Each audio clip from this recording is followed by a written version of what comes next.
संस्थापकाय च धर्मस्य सर्वधर्मस्वरूपिणे अवतार वरिष्ठाय रामकृष्णाय ते नमः। जननीं शारदां देवीं रामकृष्णं जगद्गुरुं पादपद्मे तयो श्रित्वा प्रणमामि मुहुर्मुहुः। नमस्यति राजाय विवेकानंद शूरये सच्चिद सुख स्वरूपाय स्वामिने तापहारिणे। ठाकुर मा स्वामीजी के प्रणाम निवेदन करी। আপনাদের সকলকে আন্তরিক শ্রদ্ধা, নমস্কার ও শুভেচ্ছা জানাই।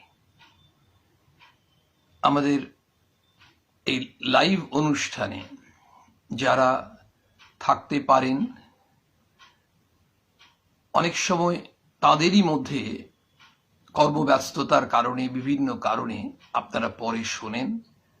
আপনাদের আন্তরিক ভালোবাসা ও প্রার্থনায় এই অন্ডাল বিবেকানন্দ ভাবপ্রচার সোসাইটির যে প্রচেষ্টা, নিরলস প্রচেষ্টা চলছে, সেটা এইভাবে একটা বিশেষ উদ্দেশ্য নিয়ে এই পুণ্যত্রয়ীর ঠাকুর মা স্বামীজির কথা, তাদের অমৃত বাণী দিকে দিকে ছড়িয়ে পড়ছে আর আমাদের মতো সাধারণ জীবের অভাবনীয়, অকল্পনীয় কল্যাণ হচ্ছে।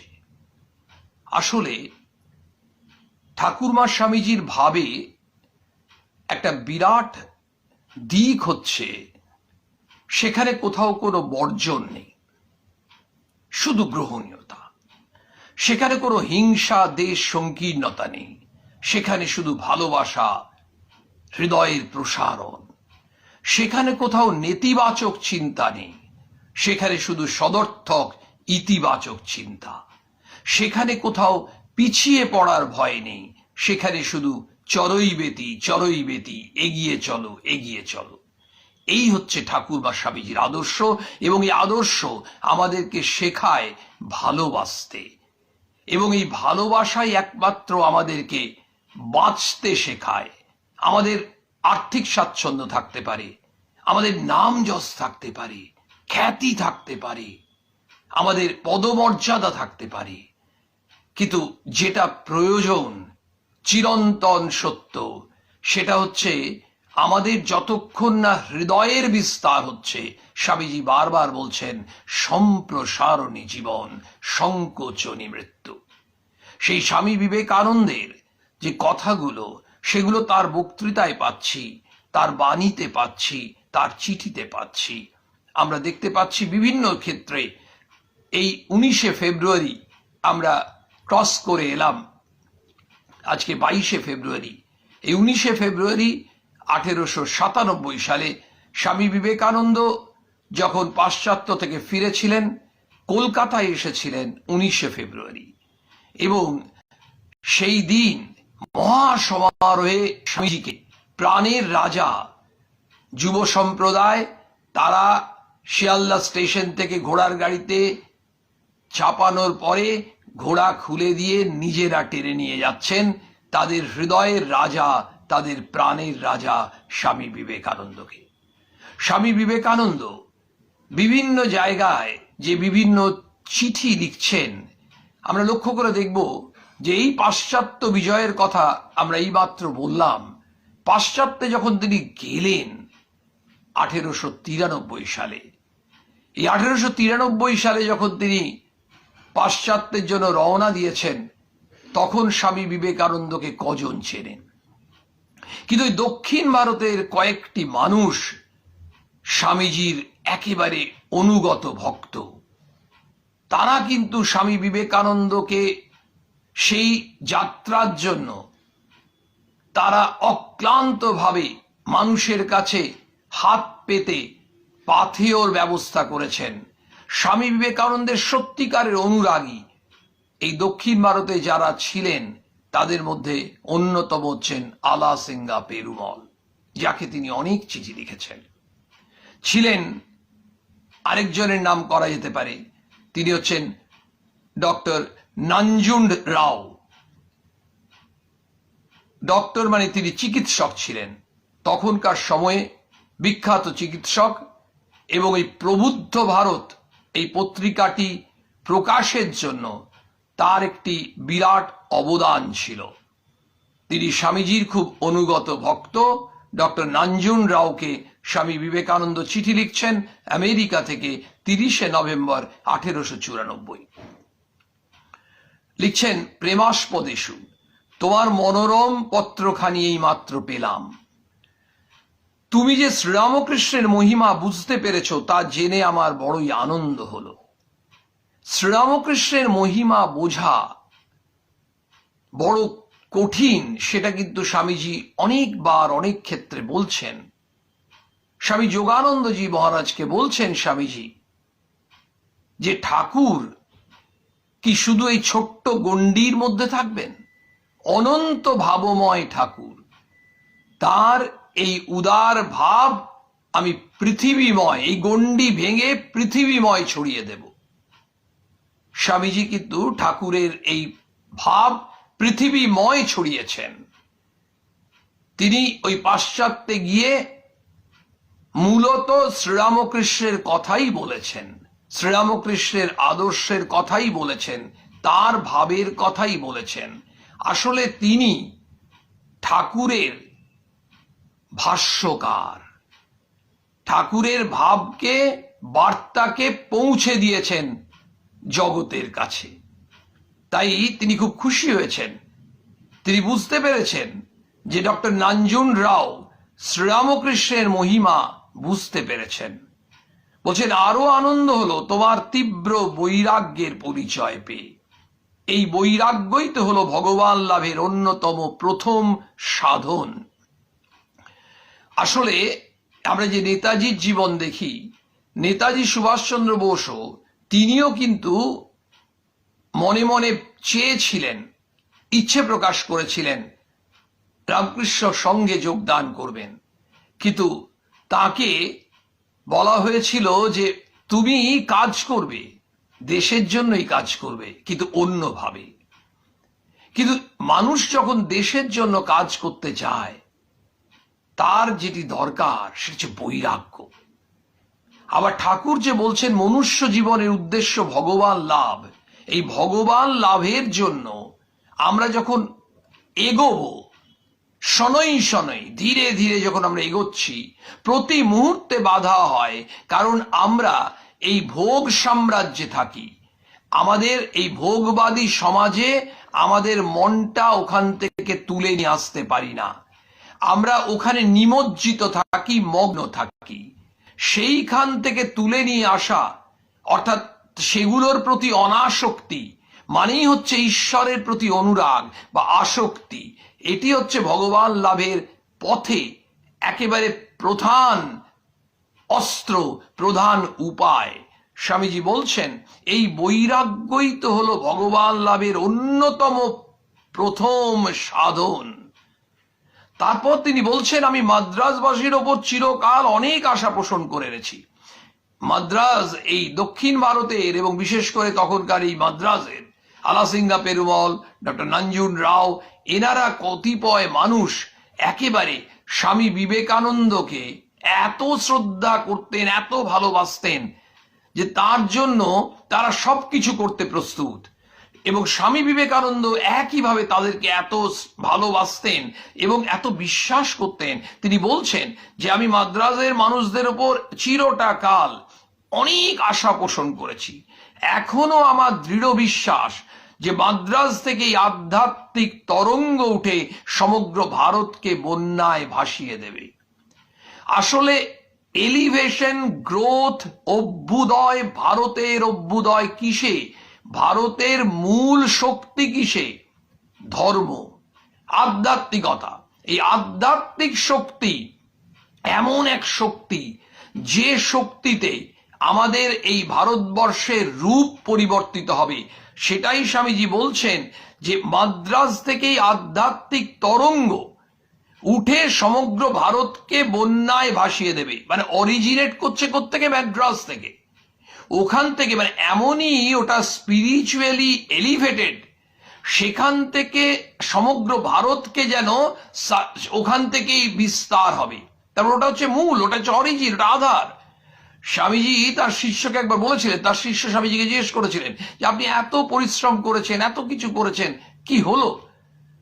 দেশ বিদেশে এত কাজ করলেন। তখন স্বামীজি বলেছিলেন, কি হলো কালে কালে তোরা বুঝতে পারবি। কালে কালে পৃথিবীকে ঠাকুরের এই উদার ভাব নিতে হবে, এই প্রবল বন্যামুখে সকলকে ভেসে যেতে হবে। এই সেই প্রবল বন্যামুখে ভেসে যাচ্ছি আমরা, আমাদের মতো অগণিত মানুষ, অগণিত সাধারণ মানুষ, আমরা এই ঠাকুরের উদার ভাব নিতে একেবারে উন্মুখ হয়ে গেছি। কেন? কারণ আমরা বুঝতে পারছি, অনুভব করতে পারছি, আমাদের বেঁচে থাকতে গেলে এইটি হচ্ছে রসদ, শ্রীরামকৃষ্ণ আদর্শ। শ্রীরামকৃষ্ণকে যদি ধরে থাকতে পারি, ঠাকুরমা স্বামীজিকে যদি ধরে থাকতে পারি, তাহলে আমাদের জীবন একটা অন্য ধারায় বইবে। বলছেন, তবে বৎস তোমার উদ্দেশ্য সিদ্ধির পথে বিঘ্নগুলির কথাও আবার বলা উচিত। স্বামীজি অদ্ভুত ভাবে কোথাও কিন্তু এমন কিছু বলছেন না। আমরা নিবেদিতাকে স্বামী চিঠি লিখছেন, মার্গারেট এলিজাবেথ নোবেলকে, তিনি ভারতবর্ষে আসার যখন পারমিশন দিচ্ছেন, আমরা মনে আছে নিবেদিতা এসে পৌঁছচ্ছেন কবে? 1898 28শে জানুয়ারি ভারতবর্ষে এসে পৌঁছচ্ছেন। ঠিক তার 6 মাস আগে যে চিঠিটি তিনি লিখেছিলেন, অর্থাৎ 29শে জুলাই 1897, সেই চিঠিটা আপনারা পড়েছেন, আমরা পড়েছি, আমরা দরকার হলে যদি নাও পড়েছি পড়ে দেখতে পারি। অদ্ভুতভাবে সেই চিঠিতে স্বামীজি যেমন তাকে আসার জন্য বললেন যে আমি এই কারণে তোমাকে আসতে বলছি, তোমার মধ্যে এই গুণগুলো আছে। একই সঙ্গে বলছেন তুমি ভারতবর্ষে এসে কি কি বাধার সম্মুখীন হবে, কিন্তু বলছেন মরদ কাবাত হাতি কে দাঁত, মানে অর্থাৎ আমি তোমাকে কখনো ছাড়বো না, আমি তোমাকে সব সময় তোমার পাশে থাকবো, কিন্তু তোমাকে জানিয়ে দিচ্ছি। মানে কেন জানাচ্ছেন? তিনি কোথাও সাপ্রেস করছেন না, কোথাও লুকোচুরি খেলছেন না। অর্থাৎ ভারতবর্ষে এসে তুমি সবই দেখবে, একেবারে ফেভারেবল কন্ডিশন পাবে। তাহলে মার্গারেট এলিজাবেথ নোবেল যদি দেখেন যে ফেভারেবল কন্ডিশন ভেবে তিনি ভারতবর্ষে এলেন, এসে দেখছেন আনফেভারেবল সিচুয়েশন, তারা সব শ্বেতাঙ্গকে দূর থেকে সরে যাচ্ছে, কেউ মিশতে যাচ্ছে না, কেউ তাদের কাছে যাচ্ছে না, তাহলে স্বাভাবিকভাবে তিনি একটা বিরাট আঘাত খাবেন। তিনি সবকিছু, এখানকার ক্লাইমেটিক কন্ডিশন, এখানে এত গরম, তিনি আসবেন ওখান থেকে স্বাভাবিকভাবে ঠান্ডা শীত প্রধান দেশ, তিনি গ্রীষ্ম প্রধান দেশে আসবেন, সমস্ত কিছু এখানকার মানুষের মনের মধ্যে, তখনকার সমাজে, তদানীন্তন সমাজে যে গোড়ামি, সংকীর্ণতা, সমস্ত কিছু সম্পর্কে তিনি পরিচয় করিয়ে দিচ্ছেন চিঠিতে। আবার একই সঙ্গে ওই চিঠিতে বলছেন তোমার মধ্যে কি কি গুণ আছে সেগুলো বলছেন। ঠিক এখানেও ডক্টর নাঞ্জন রাওকে বলছেন যে তুমি ভগবান লাভের পথে যে এগোচ্ছ, বা তোমার যে বৈরাগ্য ইত্যাদি, সেগুলো সব পজিটিভ পয়েন্ট। কিন্তু দেখো একটা কথা, তোমাকে আমি কিন্তু এই পথে যেগুলো বাধা, যেগুলো অন্তরায়, সেগুলো সম্বন্ধেও তোমাকে কিন্তু অবগত করছি। কি বলছেন? বলছেন যে এই যে কি প্রথমত দেখতে হবে যে হঠাৎ কিছু করে ফেলা কারো পক্ষে উচিত নয়। এইটা কিন্তু আমাদের জীবনে একটা খুব বড় শিক্ষা স্বামীজির কাছে পেলাম। হঠাৎ করে আমরা কোনো ডিসিশন নিয়ে নিই। মানে ধরুন একজন ঠিক করলেন আমি সংসার ছেড়ে দিয়ে চলে যাব, আমি আর সংসারে থাকবো না, আমি কোনো এক আশ্রমে থাকবো, কোনো হয়তো প্রাইভেট আশ্রমের সঙ্গে যোগাযোগ করলেন, আমি আশ্রমে সেবা কাজ করবো, আমাকে একটু আশ্রমে থাকতে দেবেন, দুবেলা খেতে দেবেন, আমি আর সংসার আমার ভালো লাগছে না। এই যে হঠাৎ করে চলে গেলেন কেউ, যিনি হয়তো সংসার করছেন 20 বছর ধরে, তিনি তার 15 দিন পর, 1 মাস পর, অধিকাংশ ক্ষেত্রে তার হয়তো মনে হলো না আমি ভুল সিদ্ধান্ত নিয়েছি। অথবা কোনো একজন যুবক, সে ভাবলো যে আমি সাধু হব, আমি আমার আর এইসব জীবনে আমি থাকবো না, আমি সাধু হব। এই যে হঠাৎ করে, যে কারণে যখন কেউ সাধু হতে যান, স্বামীজির জীবনে মজার কথা, একজন যুবক খুব স্বামীজির কাছে আসছে, তো তখন প্রায়ই আসছে, স্বামীজি কিন্তু বুঝতে পারতেন সব, যে কারা কি জন্য আসছে। আসলে স্বামীজির কাছে বিভিন্ন মানুষ বিভিন্ন উদ্দেশ্য নিয়ে আসতেন। কি ইন্টারেস্টিং দেখুন, কিছু মানুষ আসতেন, এখনো আমাদের মতো সাধারণ মানুষ, আমরা কিন্তু বিভিন্ন সময় না সুবিধেবাদী। হয়তো দেখলাম যে কোথাও একজন সন্ন্যাসী, তার কাছে সব ভিভিআইপিরা আসে, ধরুন মিনিস্টার আসছেন, অমুক কোম্পানির জেনারেল ম্যানেজার আসছেন, কি ডিএম আসছেন, ভিআইপিরা আসছেন, আমিও গিয়ে ওখানে বসা শুরু করলাম। আমার কিন্তু ওই সাধু সঙ্গ করার জন্য নয়, ওই তাদের কাছে তাদের সঙ্গে আলাপ হলে আমি যদি একটা মানে ধরা যাক আমি কোনো কোম্পানির কন্ট্রাক্টর, সাপ্লাই অর্ডারটা পাচ্ছি না, ওই কোম্পানির যদি একজন চিফ জেনারেল ম্যানেজার ওখানে আসছেন, তার সঙ্গে আলাপ হয়ে যায়, তাকে তখন গিয়ে বলতে পারবো আপনিও যার ভক্ত আমিও তার ভক্ত, এটা একটা সাপ্লাই করে দিন, এই অর্ডারটা দিয়ে দিন স্যার। এই হচ্ছে আমাদের উদ্দেশ্য। অনেক সময় থাকে স্বামীজির কিন্তু বুঝতে পারতেন যে এরা এই উদ্দেশ্যে আসছে। তো ওই ছেলেটি স্বামীজির কাছে খুব ঘোরাঘুরি করছে। তার একজন জিজ্ঞেস করছে যে আচ্ছা এত ঘোরাঘুরি করছো কি সাধু হবে? না না, ও পরীক্ষা দিতে চাইছে না। ওই পরীক্ষা দেবে না বলে এই এখানে এসে মানে পড়াশোনা করবে না, ফাঁকি দেবে, সেই জন্য আমার কাছে ঘোরাঘুরি করছে, মানে বাড়িতে ব্যাপারটা অন্যভাবে রিপ্রেজেন্ট করবে। তো স্বামীজি ধরে নিয়েছে, স্বামী বলছেন যে লাভ কিছু নেই। তাহলে হঠাৎ করে কোনো সিদ্ধান্ত নেওয়া ওটা হঠকারিতা হতে পারে। সেই জন্য স্বামীজি বললেন প্রথমত এটা দেখতে হবে যে হঠাৎ কিছু করে ফেলা কারো পক্ষে উচিত নয়। এটা আমরা অনেক সময় করে থাকি বিভিন্ন ক্ষেত্রে। সংসারে থাকতে গেলে আকস্মিক এমন কিছু সিদ্ধান্ত নিয়ে নি, দেখুন না অনেকে যে একটা মাধ্যমিক পাশ করতে পারলো না, হয়তো রেজাল্টটা খারাপ করেছে, আত্মহত্যা করে দিচ্ছে। হঠাৎ করে সিদ্ধান্ত নিল যে আমার আর বেঁচে থাকার দরকার নেই, আমি রেজাল্ট খারাপ করেছি, আমার মা বাবা সমাজে মুখ দেখাতে পারবে না, ইত্যাদি ইত্যাদি। হয়তো মা বাবা কখনো বলেছেন যে তুই যদি রেজাল্ট খারাপ করিস আমি আমার সহকর্মীর কাছে, বন্ধুদের কাছে, প্রতিবেশী আত্মীয় স্বজনদের কাছে কি করে মুখ দেখাবো?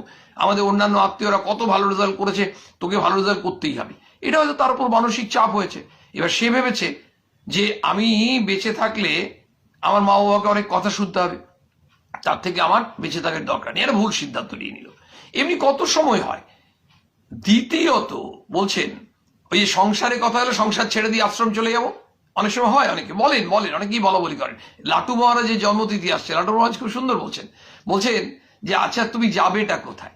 তুমি যেখানেই যাও না কেন সেখানে তোমার তো গিয়ে সংসারের থেকে তুমি সরে গেলে, তুমি হয়তো জঙ্গলে গেলে, আরে তোমার তো সেই মনটাই যাচ্ছে, যে মনটাতে তোমার এত মোহ এত আসক্তি, তো সেই মনটাই তো তুমি জঙ্গলে নিয়ে যাচ্ছ, মনটা তো আলাদা নয়। তো ওখানে গিয়েও তো তুমি ছটপট করবে। তাই হয় কিন্তু আসলে আমরা যখন কোথাও তীর্থস্থানে যাই, ধরুন জয়রামবাটি মহাতীর্থ, জয়রামবাটি কামারপুকুরে আমরা যদি যাই, তো আমরা যাচ্ছি হয়তো ডেস্টিনেশন আলাদা, আমরা বাড়ি হয়তো অন্য কোথাও, কিন্তু জয়রামবাটিতে গেছি, 2 রাত্রি 3 রাত্রি থাকবো, কিন্তু মন তো ওইটাই। এবার মনে যদি আমাদের ওই অনাসক্তি যত থাকবে তত ওইখানেও তাই থাকবে। আর মনে যত বেশি আমাদের আসক্তি থাকবে তত বেশি ওই জয়রামবাটিতে গিয়েও দেখবো মনটা ওইটার জন্য ছটফট করছে। ঘটনা সেই জন্য স্বামীজি বলছেন তাকে দ্বিতীয়ত তোমার মা এবং স্ত্রীর জন্য একটু ভাবা উচিত। মানে তুমি এই যে বৈরাগ্য, এই বৈরাগ্য তোমাকে তো মায়ের জন্য ভাবতে হবে, তোমাকে স্ত্রীর কথাও ভাবতে হবে। অবশ্য তুমি বলতে পারো শ্রীরামকৃষ্ণের শিষ্যেরা সংসার ত্যাগ করবার সময় তাদের মা বাপের মতামতে কি সবসময় চলেছিলেন? মানে স্বামীজি জানেন এরপরে স্বামীজিকে চেপে ধরবেন তিনি। ডক্টর রঞ্জন রাও এবার চিঠিটা পরে চিঠিতে লিখবেন যে আচ্ছা তাহলে ঠাকুরের যারা শিষ্য, আমরা ঠাকুরের যারা পার্শ্বদ ডাইরেক্ট ডিসাইপলস, তাদের জীবনীগুলো পড়লে আমরা দেখতে পাচ্ছি যে তারা কি তাদের মা বাবার কথা শুনে মেনে তারপরে তারা ঠাকুরের কাছে এসছেন? তারা চলে এসছেন, কখন আবার ধরে নিয়ে গেছে, আবার পালিয়ে চলে এসছেন, এই করে করে করে করে ঠাকুর ওই প্রেমে ভালোবাসায় তাকে বদ্ধ করে দিয়েছেন ওই অদ্ভুত ভাবে। তাহলে ওই যে ঠাকুরের কাছে যারা এসছে তারা কি সবসময় মা বাবার কথা শুনে এসছে? কিন্তু তারা এসে তাদের এক অন্য জীবন পেয়েছে। কিন্তু আমরা সাধারণ মানুষ এই ধরনের শ্রীরামকৃষ্ণের মতো কারো সান্নিধ্য তো পাবো না। ফলে সেক্ষেত্রে আমাদের অনেক সময় সিদ্ধান্ত ভুল হতে পারে।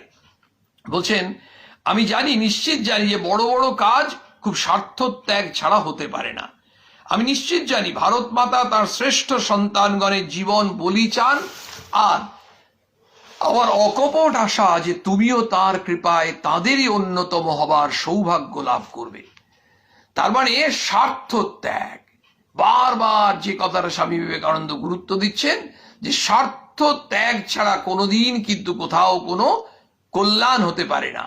বলছে সমগ্র জগতের ইতিহাস আলোচনা করলে দেখা যাবে মহাপুরুষগণ চিরকাল বড় বড় স্বার্থ ত্যাগ করেছেন, আর সাধারণ লোক তার সুফল ভোগ করেছে। চিরটা কাল হয়, এখনো হচ্ছে, আগেও ছিল, ভবিষ্যতেও হবে। কতিপয় নিঃস্বার্থপর মানুষ তাকে আত্মবলিদান করছেন, তারা একেবারে নিজেকে নিঃশেষ করে দিচ্ছেন, তার গুড রেজাল্টটা, ওই গুডটা, রসটা পাচ্ছি আমরা, আমরা খাটছি না, আমরা রেজাল্টটা পেয়ে যাচ্ছি। এই যে জায়গা বলছে সেটা চিরটা কালই। মুষ্টিমেয় কয়েকটি মানুষ, তারা নিঃস্বার্থপরণ, তারা নিজের স্বার্থের কথা ভাবছেন না, কিন্তু তার চেয়ে তারা চলে গেলেন। আজকে এই যে আমাদের ভারতবর্ষ স্বাধীন হয়েছে, সেখানে যে মানুষগুলো তাদেরকে একেবারে আত্মবলিদান করলেন, তার সুফল তো পরবর্তী ক্ষেত্রে মানুষ পাচ্ছে। তাহলে এই যে জায়গাটা বলছেন যে সাধারণ লোক তার সুফল ভোগ করছে।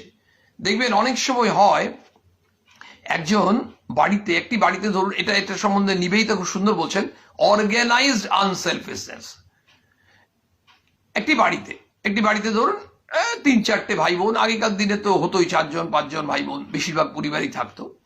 তো একজন যিনি বড় দিদি, তিনি বিয়ে করলেন না, তিনি বললেন আমি সংসার করব না। তিনি সন্ন্যাসিনী হয়ে গেলেন না, তিনি সংসারে নিজেকে স্যাক্রিফাইস করলেন। তিনি বিয়ে করলেন না, সংসার করলেন না, ওই সুখ, সেই অর্থে যদি সুখ বলা যায়, তাহলে ওই সুখটার দিকে তিনি গেলেন না। কেন? তিনি বললেন যে আমার যে তাদের মা শরীর রেখেছেন, দেহ রেখেছেন, তিনি দেখলেন তিনি মায়ের মতো ওই বাকি ভাই বোনদেরকে বড় করলেন, সমস্ত রকম স্যাক্রিফাইস নিজে করলেন। এটা অনেক পরিবারে হয়ে থাকে, এবং সেই স্যাক্রিফাইসের সুফলটা কারা পেল? তার সেই ভাই বোনরা। এমন হতে পারে পরবর্তী ক্ষেত্রে দেখা যাচ্ছে তার দিদিকেই তারা ভুলে গেছে, হতে পারে, কিন্তু ওই যে দিদির যে ত্যাগ, ঠিক একইভাবে আমাদের পরিবারগুলোতে যেমন হয়, সমাজেও এমনি হয়। আর পরিবারগুলো নিয়েই তো সমাজ। সেই জন্য নিবেদিতা বললেন অর্গানাইজড আনসেলফিশনেস। বলছেন তুমি যদি তোমার নিজের মুক্তির জন্য সর্বস্ব ত্যাগ করো, সে আর কি ত্যাগ হলো? নিজের মুক্তির জন্য চাইছো তো, তুমি কি জগতের কল্যাণের জন্য তোমার নিজের মুক্তি কামনা পর্যন্ত ত্যাগ করতে প্রস্তুত আছো? সেইটা হচ্ছে সব থেকে বড়ই। বলছেন দেখো, জগতের কল্যাণের জন্য তুমি যে মহা স্বার্থ ত্যাগ করতে যাচ্ছ, তাতে তোমার স্ত্রীকেও সম্মত করাবার চেষ্টা করো। কারণ শুধু শুধু তো তুমি নিজে পারবে না, যদি তোমার স্ত্রীও সম্মত হয় তাহলে তুমি সাপোর্টটা পাবে। আসলে স্বামী খুব প্র্যাকটিক্যাল। দেখা যাচ্ছে যদি তিনি হয়তো বললেন যে না আমি আমার ইচ্ছা আমি করবো, কিন্তু এমন হতে পারে তার স্ত্রীর সম্মতি না থাকার জন্য তিনি মানসিকভাবে একটা অশান্তিতে ভুগতে পারেন। স্বামী তাকে সচেতন করছেন, বলছেন যে তোমার যদি জ্বলন্ত বিশ্বাস, সর্বজয়ী প্রেম ও সর্বশক্তিময়ী চিত্তশুদ্ধি থাকে, তবে তুমি যে তোমার উদ্দেশ্য সাধনে শীঘ্রই সফলতা লাভ করবে সে বিষয়ে আমার অনুমাত্র সন্দেহ নেই। মানে তোমার ভেতরে যদি সেই সত্যিকারের বিশ্বাস থাকে, একেবারে ভালোবাসা থাকে, আর তোমার হৃদয় যদি শুদ্ধ হয়, হৃদয়ে যদি কপটতা না থাকে, যে ঠাকুর বলছেন ভাবের ঘরে চুরি করো না, মন আর মুখ এক রাখো। আমরা দৈনন্দিন জীবনে ভাবের ঘরে চুরি বড় বেশি করি, মনে মনে এক ভাবি, মুখে মুখে অন্য কিছু বলি, সবাই বিভিন্ন ক্ষেত্রে। যেমন অনেক সময় দেখবেন যে দুজন মানুষ একই অফিসে চাকরি করেন, মুখে বলছেন আরে বাবা তোমার ছেলে এত ভালো রেজাল্ট হয়েছে, তোমার ছেলে এত ভালো চাকরি পেয়েছে, কি আনন্দের কথা, আর বাড়িতে এসে রাত্রে ঘুমোতে পারছে না। ঈর্ষা আসলে ভাবের ঘরে চুরি। এটা কিন্তু আমাদের সাধারণ মানুষের এটা একটা অদ্ভুত ব্যাধি। এই ক্যান্সার কি হার্টের প্রবলেম, এসব তো ব্যাধি আছে, এগুলো তো ঠিক করা যায়। মেডিকেল সায়েন্স কি আমাদের ভেতরের ঈর্ষার আগুনটাকে ঠিক করতে পারে? আমার জানা নেই।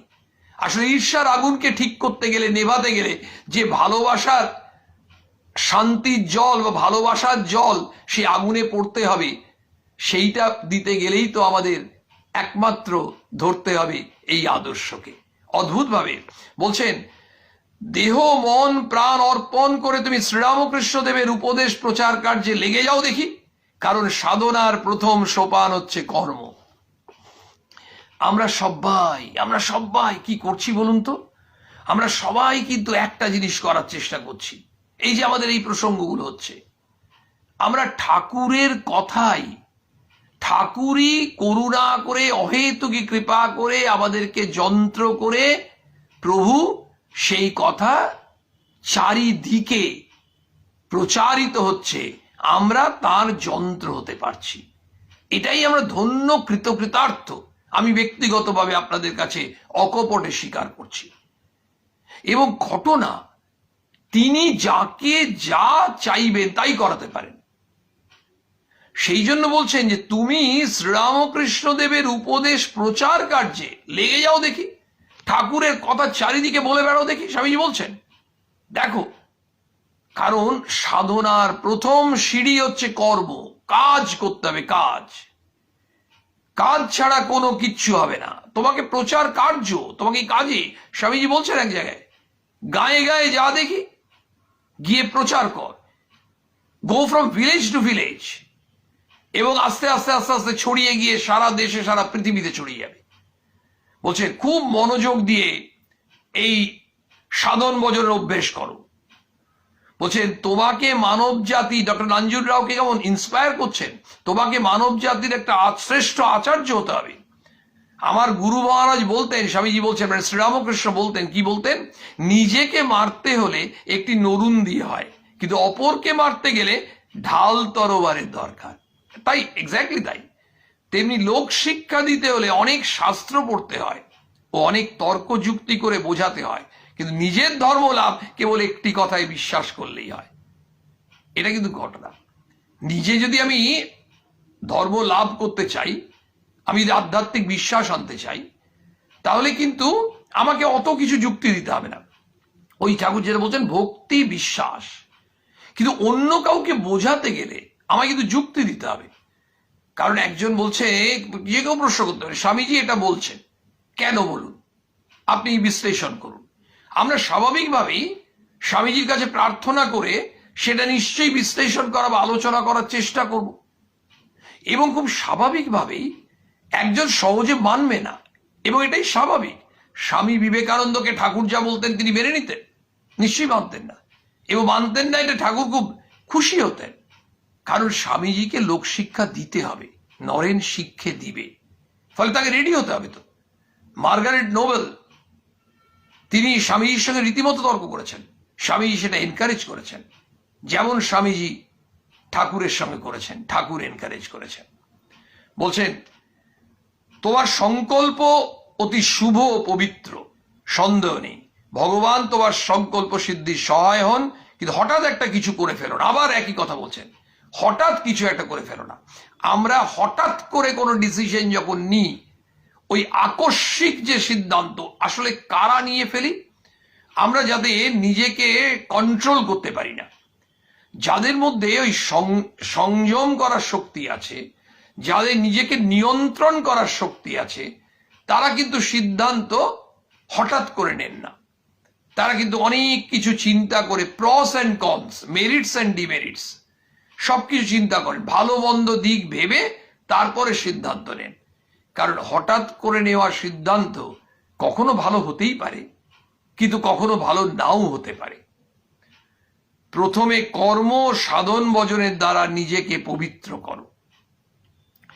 বলছেন প্রভু দয়াময়, তিনি আবার তার সন্তানদের পরিত্রাণের জন্য এসেছেন। ওই যে যখনই আমাদের মাটিতে, পৃথিবীর মাটিতে অধর্ম হয়, অধর্ম মাথা চাড়া দিয়ে ওঠে, আমরা গীতাতেও দেখতে পাচ্ছি, তখনই কিন্তু ভগবান অবতীর্ণ হন।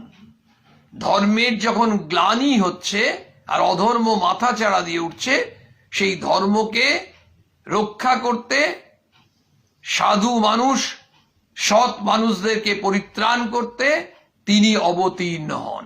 এই যুগে যুগে অবতার এসেছেন, সেই অবতারদের মধ্যে অবতার শ্রেষ্ঠ হচ্ছেন শ্রীরামকৃষ্ণ।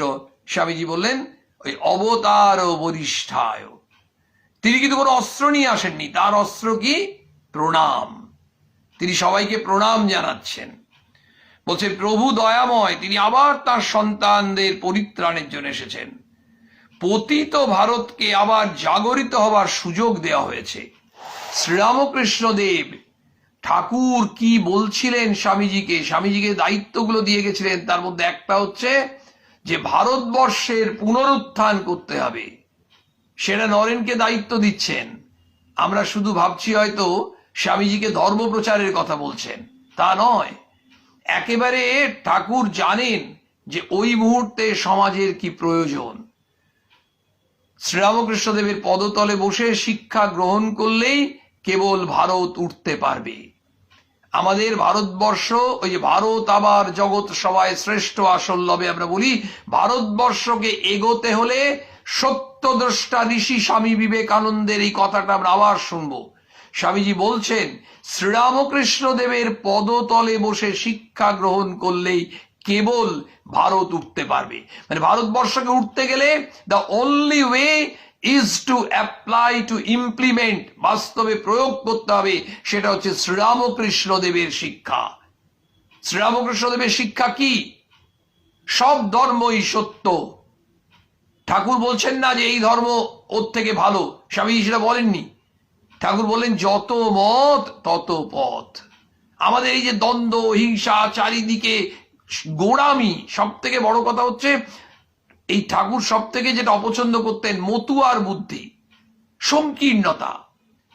এখনো আমরা এক ধর্মের মানুষ বলছে না না আমি ওই অমুক জাতের হোটেলে খাবো না, অমুক ধর্মের লোকের হোটেলে খাবো না, তাহলে আমার যেন ধর্ম ছোট হয়ে যাবে। আমি ব্রাহ্মণ, ও নিচু জাত, আমি তার বাড়িতে নেমন্তন্ন খেতে যাবো কি করে? এই যে জায়গাগুলো, এই জায়গা আজকে সায়েন্স টেকনোলজি এত ডেভেলপ করে গেছে, কিন্তু আমাদের মানসিক দিক দিয়ে ওই সংকীর্ণতা যেতে পারছে না। আর যতক্ষণ না মানুষ মানুষকে আপন করতে পারছে, ততক্ষণ কি করে দেশের উন্নতি হবে? কি করে দেশের সাধারণ মানুষের কথা, যতক্ষণ না আজকে রাষ্ট্রনায়কদের কথাই বলুন আর সোকল্ড ধনী মানুষদের কথাই বলুন, তারা যতক্ষণ না চিন্তা করবে সাধারণ মানুষ, nation lives in the cottage, সাধারণ মানুষ যতক্ষণ না উঠবে, একটা দেশের উন্নতি হবে কোত্থেকে? যত বড় বক্তৃতাই দেওয়া হোক না কেন, যত নীতি করা হোক না কেন, ততক্ষণ বইয়ের মধ্যে আছে, ওই সাংবিধানিক পাতার মধ্যে আছে, ততক্ষণ কিন্তু দেশের উন্নতি হতে পারে না। স্বামীজি বলছেন শ্রীরামকৃষ্ণ দেবের শিক্ষা একমাত্র ভারতবর্ষকে ওঠাতে পারে। তার জীবন, তার উপদেশ চারিদিকে প্রচার করতে হবে। আমরা সেই চেষ্টাই করছি। আপনাদেরকে আমি বিনম্র অনুরোধ করছি, হাত জোর করে, এই যে আমরা চেষ্টা সবাই মিলে করছি, আপনাদেরকে অনুরোধ করছি আপনারা ছড়িয়ে দিন একেবারে যত পারবেন মানুষের কাছে। তারা শুনুক না শুনুক, চাক না চাক, আপনারা জানলেন কি করে, আমরা জানলাম কি করে? আমরা একটা মানুষকে দেখে বলে দিই ও ঠাকুরের কথা কি শুনবে?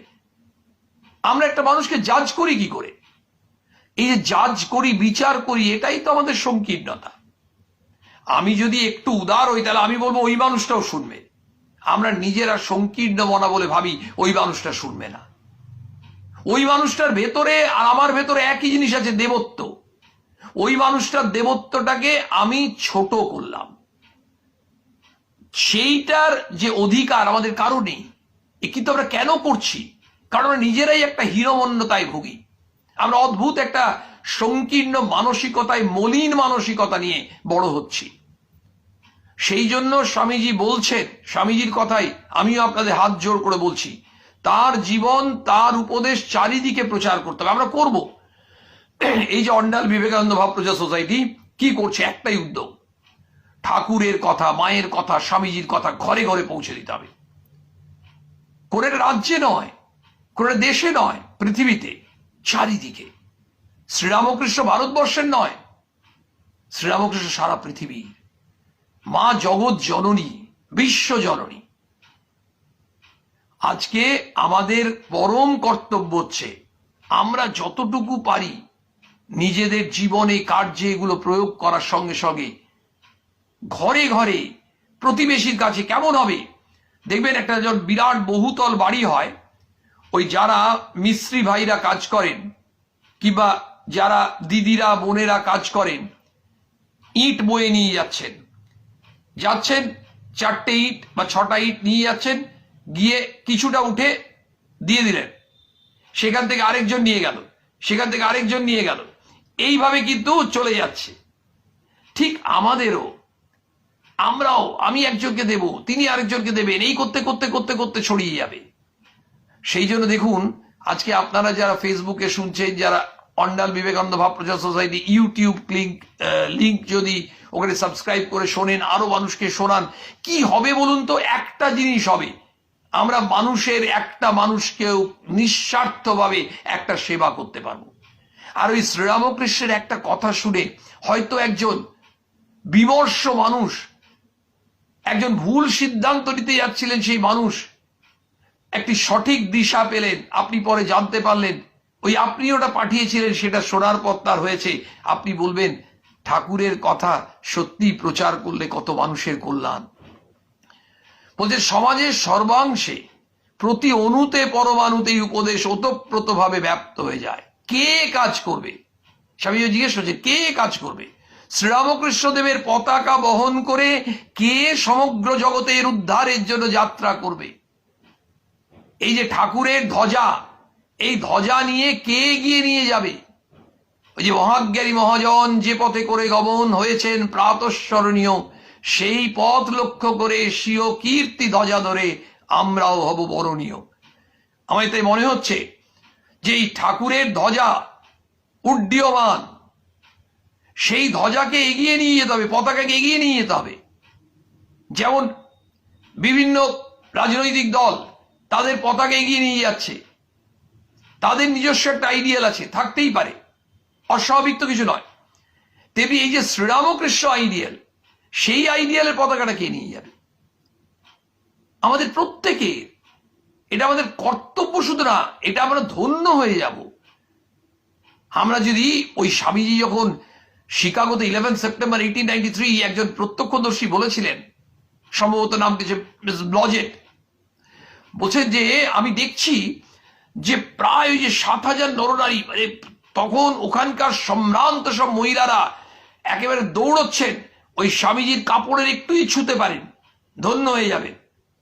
তরুণী বলছেন আমি খালি দেখছি যে এই মানুষটা যদি এই অবস্থাতেও নিজেকে ঠিক রাখতে পারেন, এবং তিনি পরে স্বীকার করেছিলেন ওই অবস্থাতেও উনি নিজেকে ঠিক রাখতে পেরেছিলেন। এই হচ্ছে স্বামী বিবেকানন্দ।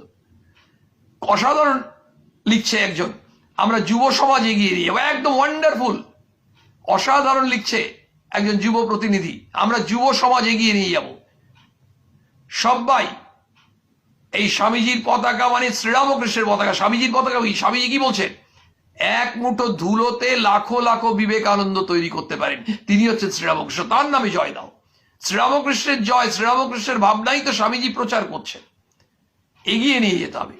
স্বামীজি দায়িত্ব দিয়েছেন, একদম ঠিক, এই পতাকা বহন করে কে সমগ্র জগতের, তোমাদের করতে হবে ভাই, তোমাদের কাছে আমি অনুরোধ করছি।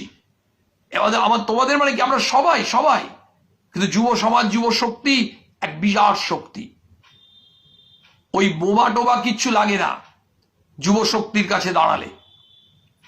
বলছে কে নাম যশ ঐশ্বর্য ভোগ এমনকি ইহলোক পরলোকের সব আশা ত্যাগ করে অবনতির স্রোত রোধ করতে এগোবে। আমাদের অবস্থা কি, একেবারে সত্যিকারে খুব শোচনীয় অবস্থা সমাজের, অবনতির স্রোত চারিদিকে, কিন্তু আমরা শুধু সমালোচনা করছি। What we are doing? We are doing nothing practically. আমাদের সঙ্গবদ্ধ হতে হবে। ওই যে নিবেদিতা বললেন অর্গানাইজড, স্বামীজি বারবার বলছে সঙ্গবদ্ধ হও, ইউনাইটেড হতে হবে। ইউনাইটেড হয়ে, আর আমাদের ইজম কি, আমাদের মতবাদ কি, একটাই মতবাদ, আমাদের একটাই মতবাদ, সমাজের, দেশের সাধারণ মানুষ, কোটি কোটি মানুষ খেতে পাচ্ছে না, তার মুখে অন্ন দিতে হবে। কারা বস্ত্র পাচ্ছে না, তাদের কাপড়ের ব্যবস্থা করতে হবে। সমাজে আমরা দুর্নীতি একেবারে নির্মূল করে দিতে পারবো না, থাকবে, থাকতেই পারে, অন্ধকার না থাকলে আলোর মর্যাদা বুঝবো না, কিন্তু আমরা হতাশ হব না। এই দুর্নীতি যত কমবে, অর্থাৎ অবনতির স্রোত যতটা আমরা আটকাতে পারবো, এই অবনতি, দুর্নীতি যা কিছু, সেগুলোকে আমাদের আটকাতে হবে। সেইটা একমাত্র তখনই আমরা পারবো যদি আমাদের ক্ষুদ্র বাসনাগুলোকে ত্যাগ করতে পারি। আরে আমি যুব সমাজের লিডার, তোমরা যে বললে, তোমাদের সব থেকে আগে যেটা আমাদের ভাবতে হবে, নিজেদের ওই যে আমি নেতৃত্ব দিচ্ছি, ওই ভাবনাটাকে বিসর্জন দিতে হবে। ও লিড করেছিল তাই এত সুন্দর এগিয়েছে, তার মানে তোর নাম সঙ্গে সঙ্গে তাকে একেবারে শেষ করে দেবে। আমি বলে কেউ নেই, আমরা আমরা উই, এবং সেটাই কিন্তু শ্রীরামকৃষ্ণ বিবেকানন্দ ভাবনা। বলছেন কয়েকটা যুবক, স্বামীজি চিঠিতে লিখছেন, কয়েকটা যুবক দুর্গ প্রাচীরের ভগ্ন প্রদেশে লাফিয়ে পড়েছে, তারা নিজেদের জীবন উৎসর্গ করছে, তারা খুব অল্প সংখ্যক, এরূপ কয়েক সহস্র যুবকের প্রয়োজন। ভাই, তোমার কথা স্বামীজি যেটা বলতে চাইছেন তুমি সেটা বললে, কত সুন্দর। আমরা যুব সমাজ এগিয়ে নিয়ে যাবো, স্বামীজি তোমায় চাইছেন গো, এবার কেঁদে কেঁদে চাইছেন, ব্যাকুল হয়ে চাইছেন। কি বললেন? বলছেন এরূপ কয়েক সহস্র যুবকের প্রয়োজন। সত্যিই বলছি, বর্ধমান, বাঁকুড়া, মেদিনীপুর, হুগলি, পুরুলিয়া এমনি বলে নয়, পশ্চিমবঙ্গের কয়েকটা জেলার কথা বলছি না, সমস্ত রাজ্যে, ভারতবর্ষের কোনায় কোনায় এমনি প্রচুর যুবক যুবতী আছে। এই যে স্কুল, কলেজ, বিশ্ববিদ্যালয়ে সব পড়াশোনা করছে, নিজের পায়ে নিজে দাঁড়াচ্ছে, কত সুন্দর। ওটা তো প্রয়োজন আছে, নিজের পায়ে নিজে দাঁড়াবে, চাকরি করবে, ব্যবসা করবে, চাষবাস করবে। আর এগুলো না হলে, নিজের পায়ে নিজে না দাঁড়ালে মানুষের জন্য করবে কি করে? সেটা তো করতেই হবে। তো সেটা করার সঙ্গে সঙ্গে একটা ভাবতে হবে, আমি এটা তো করছি, আমার কিন্তু সাইমেলটেনিয়াসলি একই সঙ্গে আরেকটা দায়িত্ব আছে, আমার সমাজের জন্য একটা দায়িত্ব আছে, দায়বদ্ধতা, আমার রেসপন্সিবিলিটি আছে। আমরা রেসপন্সিবিলিটির থেকে আমরা রাইটটা বেশি ভাবি, অধিকার। আমার এই কার্ডটা পাওয়ার অধিকার আছে, আমার এই স্বাস্থ্য পরিষেবা পাওয়ার অধিকার আছে, তেমনি আমার তো কিছু দায়িত্বও আছে। আমরা কতগুলো মানুষ, এত দেখা যাচ্ছে ওখানে কোনো স্বাস্থ্য কেন্দ্র নেই, আমরা মাসে 2 জন করে ডাক্তারবাবুকে নিয়ে এসে ওষুধের ব্যবস্থা করে ওখানে দেখা যাচ্ছে অত্যন্ত গরিব মানুষদের জন্য আমরা চেষ্টা করছি। কি না, স্বামীজির ভাব, স্বামীজি এটা চাইছেন।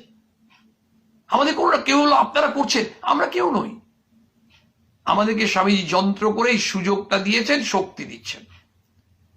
দেখা যাবে কোত্থেকে উড়ে চলে আসছে টাকা পয়সা, বিভিন্ন রকম সাহায্য, আমাদের ঝাঁপিয়ে পড়তে হবে। কিন্তু ভয় লাগে, লোকে বলবে তুমি করেছো, ওই যে নাম যশ, কিংবা ওখান থেকে কিছু আমি মুনাফা লুটবো। সরকার থেকে জিনিস দেওয়া হচ্ছে, দেখা গেল সেই জিনিস সেখানে পৌঁছচ্ছে না। আমরা অনেক সময় সংবাদ মাধ্যমে শুনি, পড়ি।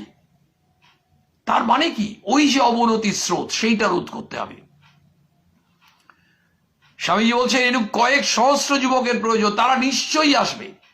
স্বামীজি বলছেন তারা নিশ্চয়ই আসবে, তার কথা মিথ্যে হওয়ার নয়। নইলে আজকে লাইভ প্রোগ্রামে একজন লেখে যে আমরা এগিয়ে যাব, তার মানে স্বামীজির কথা মিথ্যে তো হবে না। আরে আমরা সবাই নাই দেখতে পারি, আমরা কুয়োর ব্যাং, আমরা যেখানে থাকি কটা যুবককে দেখি, হয়তো ভাবছি তারা তো করছে না। সারা পৃথিবী জুড়ে কত যুবক যুবতী, কত মানুষ নিঃস্বার্থভাবে কাজ করছে। স্বামীজি যেটা ফোরকাস্ট করেছেন, আরো অনেক মানুষ এগিয়ে আসবে। শ্রীরামকৃষ্ণের এই উদার ভাব মানুষকে নিতে হবে। এই প্রবল বন্যা মুখে সকলকে ভেসে যেতে হবে। আমরা ভেসে যাচ্ছি তো, নিজেদের জন্যই ভাসছি। বলছেন এই যে, কিন্তু এখানে একটা জিনিস উনি অ্যালার্ট করছেন এই চিঠিতে, বারবার বলছেন, কিন্তু হে বৎস, এসবে অন্তরায় আছে, হঠাৎ কিছু করে ফেলা উচিত নয়। ওই হঠাৎ করে তোমরা ভাবলে আমরা কাল থেকে যুব সমাজ বেরিয়ে পড়বো, তা নয়। খুব চিন্তা ভাবনা করে, প্ল্যান্ড ওয়েতে। এক্ষেত্রে তার কি, কিন্তু সফল হতে গেলে কি কি দরকার, সেই কথাগুলো বলেই আজকের এই চিঠির পাঠটা আমরা শেষ করব। এটা নিয়ে পরে আলোচনা করার সুযোগ থাকলো, চেষ্টা করব যে সফল হতে গেলে যে গুণগুলো দরকার। স্বামীজি বলছেন পবিত্রতা, সহিষ্ণুতা, অধ্যবসায়, এই 3টি, সর্বোপরি প্রেম সিদ্ধি লাভের জন্য একান্ত আবশ্যক। পবিত্রতা, পিওরিটি, সহিষ্ণুতা, পেশেন্স, অধ্যবসায়, পার্সিভিয়ারেন্স, 3টে পি। আমাদের মানসিক দিক দিয়ে পবিত্র হতে হবে, কায় মনোবাক্যে পবিত্র। কোন রকম কপটতা নেই, সহজ সরল। কত বাধা আসবে সহ্য করতে হবে, সহিষ্ণুতা, আর লেগে থাকতে হবে, লেগে থাকতে হবে অধ্যবসায়। এই লেগে থাকাটাই আমাদের হয় না, সেই জন্যই আমরা কিন্তু সফল হই না। এবং সর্বোপরি প্রেম, নিঃস্বার্থ ভালোবাসা। বলছেন তুমি যদি পবিত্র অকপট হও সব ঠিক হয়ে যাবে। তোমার মতো শত শত যুবক চাই, ডক্টর নাঞ্জন রাওকে বলছেন, যারা সমাজের ওপর গিয়ে মহা বেগে পড়বে এবং যেখানে যাবে সেখানেই নবজীবন ও আধ্যাত্মিক শক্তি সঞ্চার করবে। ভগবান শীঘ্র তোমার উদ্দেশ্য সিদ্ধ করুন। ভগবান আমাদের সবারই উদ্দেশ্য সিদ্ধ করুন। স্বামীজি আশীর্বাদ করছেন। স্বামীজির কাছে সেই মহাশক্তি প্রার্থনা করি আমরা সবাই, আর স্বামীজির কাজে আমরা ঝাঁপিয়ে পড়ি। যে যেখানে আছি, যেভাবে হোক আমাদের করতেই হবে, এটাই হোক আমাদের শপথ। জয়তু স্বামীজি।